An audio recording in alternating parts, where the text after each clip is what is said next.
विद्यार्थी मित्रांनो नमस्कार. बायोलॉजी मराठी या चॅनलमध्ये आपणा सर्वांचे स्वागत. जर तुम्ही या चॅनलवरती नवीन असाल तर या चॅनलला सबस्क्राईब करा, बेल आयकॉन प्रेस करा आणि तुमच्या इतर मित्रांना शेअर करा.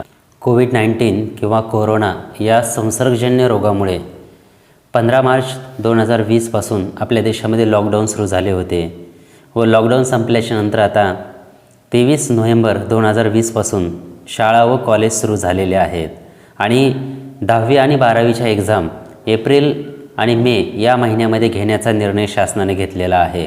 तर या एक्झामसाठी आपल्या क्लास 12th बायोलॉजी या विषयाचा सिलेबस कसा असणार आहे किंवा त्यामधील कोणता सिलेबस रिड्यूस केलेला आहे किंवा प्रॅक्टिकल जे काही सिलेबस आहे किंवा प्रॅक्टिकलचा फॉर्मॅट कसा आहे, तर या सगळ्यांचा स्टडी आपण या लेक्चरमध्ये पाहणार आहोत. तर सर्वप्रथम आपण आपला जो काही रिड्यूस झालेला सिलेबस आहे क्लास 12चा तर त्याचा आपण चॅप्टर वाईज स्टडी करणार आहोत. तर यामध्ये जर आपण सुरुवातीला पाहायला गेलो तर चॅप्टर नंबर 1 जो आहे आपला reproduction in a lower and higher plants, तर या चॅप्टरमधील फक्त एकमेव पॉईंट रिड्यूस केलेला आहे.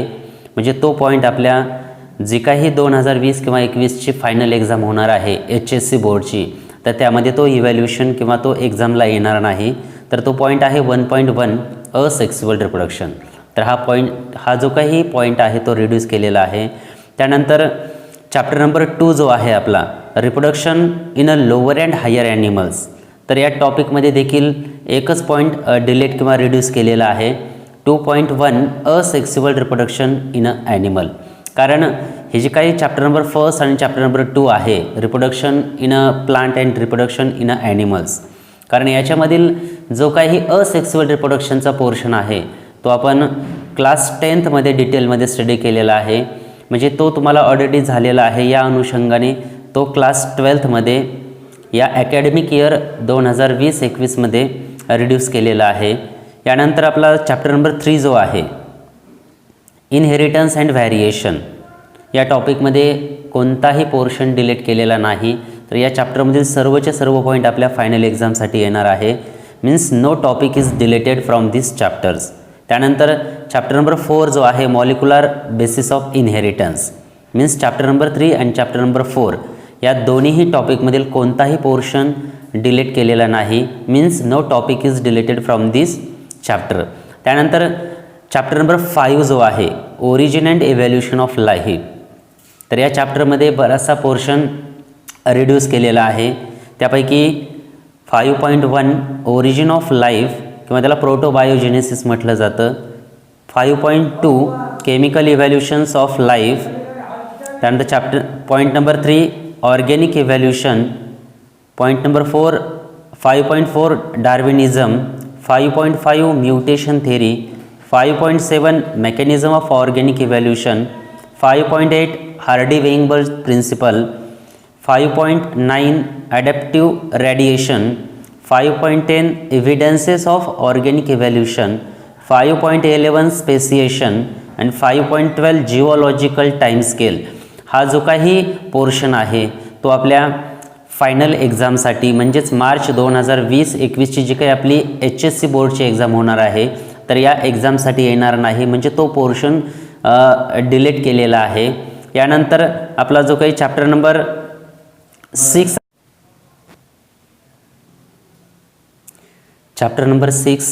प्लांट वॉटर रिलेशन, या चॅप्टरमध्ये देखील बरेचसे जे काही पॉईंट आहेत ते रिड्यूस केलेले आहेत.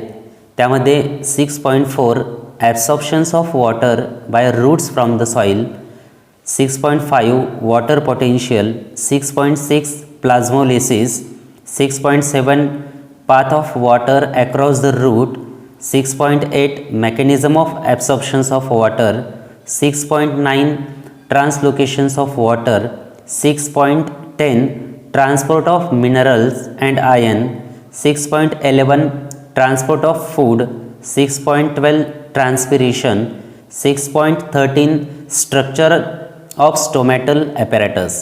तर हे जे काही 6.4 पासून तर 6.13 पर्यंत जे काही पॉईंट आहेत प्लांट वॉटर रिलेशन्स या टॉपिकमधील हे सर्वचं सर्व पोर्शन 2020-21ची जी काही आपली फायनल एक्झाम होणार आहे त्यामध्ये रिड्यूस केलेलं आहे. त्यानंतर चॅप्टर नंबर 7 प्लांट ग्रोथ, यामध्ये देखील बराचसा सिलेबस रिड्यूस केलेला आहे. त्यामध्ये 7.1 plant growth, 7.2 phases of growth, 7.3 condition of growth, 7.4 growth rate and types of growth, 7.5 growth curve, 7.6 differentiation, differentiation and redifferentiation, 7.7 development, 7.8 plasticity, 7.8 photoperiodism, 7.11 vernalization, 7.12 mineral nutrition, 7.13 nitrogen cycle. तर एवढा syllabus हा आपल्या final एक्झामसाठी reduce केलेला आहे. त्यानंतर chapter number 8मध्ये respiration and circulation हा जो काही टॉपिक आहे, तर या टॉपिकमध्ये थोडाफार सिलेबस रिड्यूस केलेला आहे. त्यामध्ये एकमेव पॉईंट आहे, 2 पॉईंट आहेत. 8.5 modified respiratory moments, artificial ventilation आणि व्हेंटिलेटर. तसेच 8.16 मध्ये angiography, heart transplant, silent heart attack. तर हे जे काही 2 पॉईंट आहेत ते आपल्या चॅप्टर 8 रिस्पिरेशन अँड सर्क्युलेशन हा जो काही चॅप्टर आहे याच्यामध्ये रिड्यूस केलेले आहेत, म्हणजे ते आपल्या फायनल एक्झाममध्ये येणार नाहीत. त्यानंतर chapter number 9 control and coordination. तर या टॉपिकमध्ये फ्रॉम 9.6 हा जो काही पॉईंट आहे त्यामध्ये reflex action and chart 9.15 types of reflex action and 9.7 receptor हा जो काही आपला पॉईंट आहे तो फायनल एक्झाम 2020 किंवा 21ची जी काही HSC एक्झाम होणार आहे त्यामध्ये येणार नाही आणि तो रिड्यूस केलेला आहे किंवा हा पार्ट इव्हॅल्यूट केला जाणार नाही. त्यानंतर chapter number 10 human health and diseases.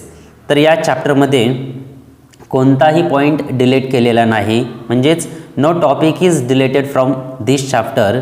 त्यानंतर chapter number 11 enhancement of food production. तर या इन्हान्समेंट ऑफ फूड प्रोडक्शन या टॉपिकमध्ये 4 महत्त्वाचे पॉईंट रिड्यूस केलेले आहे की ज्याचा स्टडी आपण क्लास 10मध्ये देखील केलेला आहे, म्हणून या ठिकाणी देखील ते रिड्यूस केलेलं आहे. त्यामध्ये 11.2 plant breeding, 11.3 tissue culture, 11.4 single cell protein, 11.6 animal husbandry. तर हे 4 पॉईंट आपली जी काही HSC एक्झाम 2020 किंवा 21मध्ये होणार आहे तर यामध्ये ते डिलीट केलेलं आहे. त्यानंतर chapter number 12 biotechnology and chapter number 13 organism and population. तर या 2 टॉपिकमध्ये कोणताही पोर्शन डिलीट केलेला नाही, means no topic is deleted from this chapter. म्हणजे यामध्ये कसलाही पॉईंट किंवा टॉपिक यामध्ये डिलीट केलेला नाही आहे. त्यानंतर chapter number 14 ecosystem and energy flow. तर या चॅप्टर नंबर 14मध्ये 14.1 ecosystem, 14.2 energy flow, 14.3 ecological pyramids, 14.4 nutrient cycle, 14.6 ecosystem services. तर हे जे काही टॉपिक आहेत तर या चॅप्टरमधून डिलीट केलेले आहेत, म्हणजे ते इव्हॅल्यूट केले जाणार नाहीत. त्यानंतर आपला जो काही लास्ट चॅप्टर आहे तो आहे biodiversity conservation and environmental issue. तर या चॅप्टरमध्ये बरेचसा पोर्शन किंवा जो काही असणारा टॉपिक आहे तो डिलीट केलेला आहे. पहा त्यामध्ये 15.7मध्ये एन्व्हायरमेंटल इश्यूमध्ये ए जो काही पॉईंट आहे air pollution and control measure, B noise pollution and control measures, C water pollution and its control, thermal pollution measure to reduce sewage water, solid waste management, 15.8 green house effect and global warming and 15.9 ozone depletion आणि 15.10 deforestation. तर एवढे जे काही points आहेत तर हे जे काही पॉईंट्स किंवा हे जे काही टॉपिक आहेत या चॅप्टरमधील तर हे आपल्या HSC एक्झाम 2020 किंवा 21साठी इव्हॅल्यूट होणार नाहीत, म्हणजे हा पोर्शन रिड्यूस केलेला आहे. तर तुमच्या लक्षात आलं असेल की जी काही आपली एप्रिल मेमध्ये होणारी जी काही HSCची बोर्ड एक्झाम आहे त्यामधील जो काही थेअरी पेपर असणार आहे तर त्या थेअरी पेपरमध्ये एवढा सिलेबस रिड्यूस केलेला आहे. बाकीचा जो सिलेबस या चार्टमध्ये दिलेला नाही तर तो सर्व सिलेबस तुमच्या फायनल एक्झामसाठी येणार आहे. आता यानंतर अतिशय महत्त्वाची गोष्ट आहे की कारण आपला जो काही सिलेबस आहे किंवा आपले जे काही मार्किंग पॅटर्न्स असतो त्यामध्ये थिअरीसाठी 70 मार्क किंवा 70 मार्क असतात आणि प्रॅक्टिकलसाठी 30 मार्क्स असतात.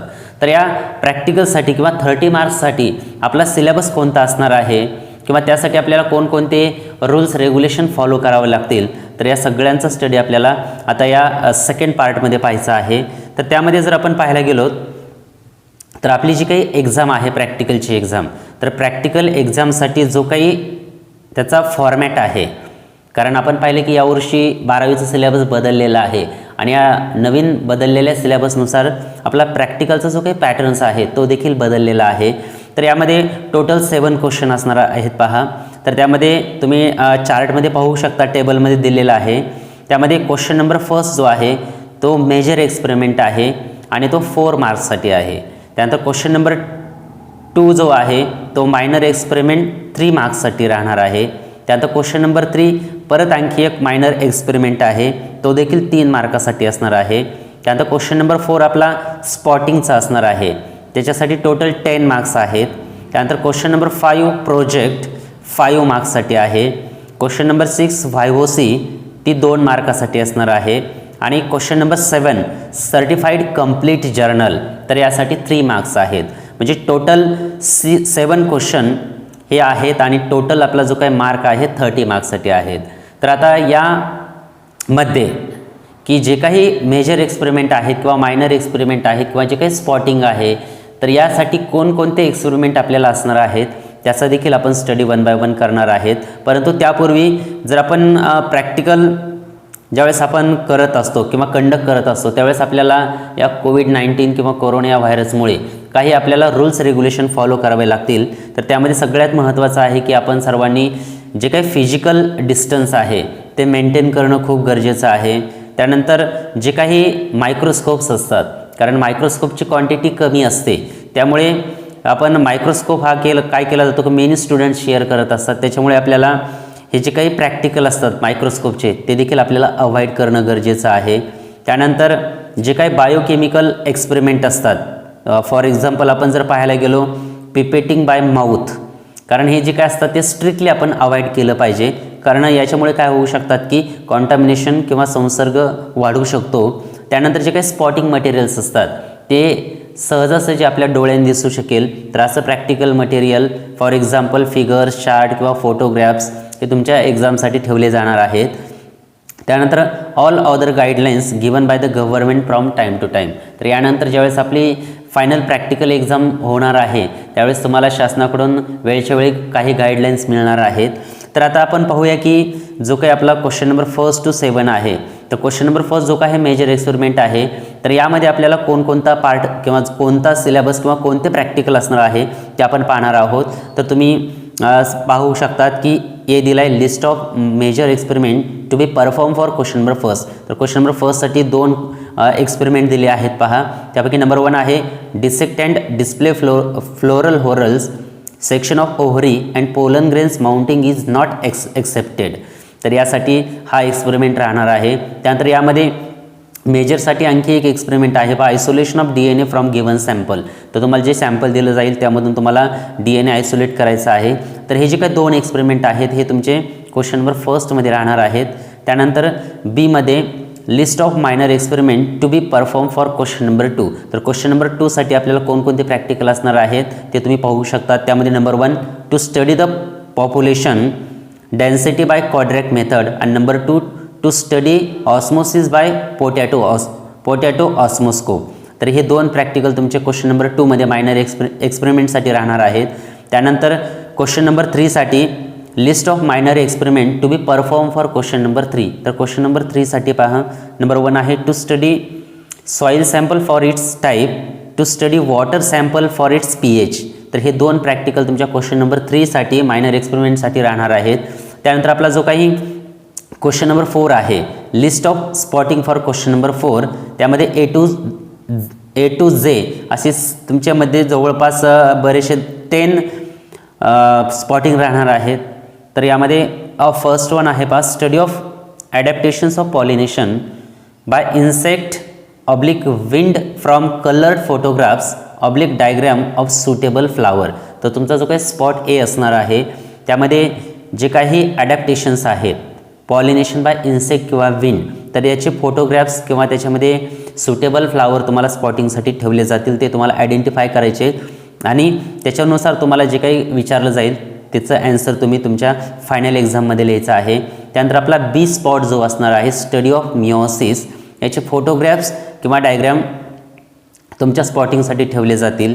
त्यानंतर spot number C, study of bagging और टॅगिंग और इमॅस्क्युलेशन, तर याचे स्पेसिमन, फोटोग्राम्स किंवा डायग्राम तुमच्या फायनल एक्झामसाठी ठेवले जातील. त्यानंतर स्पॉट डीसाठी study of plant from xeric and aquatic habitat, तर याचे देखील जे काही झिरोफायटिक किंवा ॲक्वॅटिक प्लांट्स असतात तर याचं जे काही हॅबिटॅट आहे ते स्पॉटिंग तुम्हाला आयडेंटिफाय करण्यासाठी काही स्पेसिमन, फोटोग्राफ किंवा डायग्राम्स ठेवले जातील. त्यानंतर spot number E, demonstrations of paper chromatography और 2-4 लीफ एक्सपेरिमेंट, हा तुमचा स्पॉट ई असेल. त्यानंतर स्पॉट एफमध्ये study of anatropous orthotropous ovule through photographs और diagram. Spot G, study of common disease causing organism, त्याचे स्पेसिमन किंवा फोटोग्राफ्स किंवा डायग्राम ठेवले जातील. त्यानंतर spot H, study of human brain, त्याच्यामध्ये मॉडेल, फोटोग्राफ्स किंवा डायग्राम ठेवले जातील. स्पॉट आयमध्ये स्टडी ऑफ पेडिग्री चार्ट और study of ES of blastula, TS of testis, TS of ovary, याचे देखील फोटोग्राफ्स किंवा डायग्राम त्या ठिकाणी ठेवल्या जातील. आणि आपला जो काही फायनल स्पॉट आहे J, study of animal found in a xeric and aquatic habitat, तर याचे देखील काही स्पेसिमन किंवा काही डायग्राम्स वगैरे या ठिकाणी तुम्हाला ठेवले जातील. म्हणजे असे टोटल आपले जे काही क्वेश्चन नंबर 4 आहे यामध्ये A to Z म्हणजे टोटल 10 स्पॉट असणार आहे. त्यानंतर आपला जो काही क्वेश्चन नंबर 5 आहे तो प्रोजेक्ट आहे. तर या प्रोजेक्टसाठी आपल्याला काय केलं जाईल की ज्यावेळेस आपले आता कॉलेज सुरू झालेले आहेत तर तुम्हाला तुमच्या टीचरकडून एखादा जो काही असणारा प्रोजेक्ट आहे तो अलॉट केला जाईल आणि तो जो काही प्रोजेक्ट आहे आपण 4 to 6 पेजपर्यंत काय करायचं, कंप्लीट करायचं. त्याला एका छोटीशी फाईल लावायची आहे, कारण यासाठी आपल्याला टोटल 5 मार्क्स आहेत पहा. त्यानंतर वायओसी जी आहे क्वेश्चन नंबर 6मध्ये, कारण जे काही आपले मेजर आणि मायनर एक्सपेरिमेंट आहेत याच्यावरच तुमची वायओसी होणार आहे. कारण वायओसीमध्ये थेरीचा पार्ट कसलाही विचारला जात नसतो. म्हणजे तुमचे जे काही वायओसी असतात, जे काही तुम्ही मेजर एक्सपेरिमेंट किंवा मायनर एक्सपेरिमेंट केलेले आहेत तर याच्यावरतीच तुम्हाला वायओसीचे क्वेश्चन विचारले जातील. त्यानंतर आपला जे काही क्वेश्चन नंबर 7 आहे जर्नल, म्हणजे complete and duly sign by teacher with institute stamp. तर आपण जे काही कंप्लीट केलेलं रेकॉर्ड बुक आहे किंवा जर्नल आहे, तुमचे जे काही सब्जेक्ट टीचर असतील किंवा जे काही आपला इन्स्टिट्यूट स्टॅम्प आहे, शाळेचा सिक्का आहे, तर हे जर कंप्लीट असेल तर तुम्हाला जे काही त्याचे मार्क्स आहेत टोटल 3 मार्क्स, तर हे तुम्हाला त्या ठिकाणी मिळू शकतील. म्हणजे असे टोटल 30 मार्क्स आपलं प्रॅक्टिकल आहे आणि त्या प्रॅक्टिकलसाठी आपल्याला टोटल 7 क्वेश्चन आहेत आणि 7 क्वेश्चनमध्ये आपल्याला 30 मार्क्सचा पूर्ण पेपर्स आहे. जर तुम्हाला सिलेबस प्रॅक्टिकलचा आणि थिअरीचा सिलेबस व्यवस्थित समजला असेल तर या चॅनलला लाईक करा आणि या चॅनलला सबस्क्राईब करा, बेल आयकॉन प्रेस करा. Okay, thank you.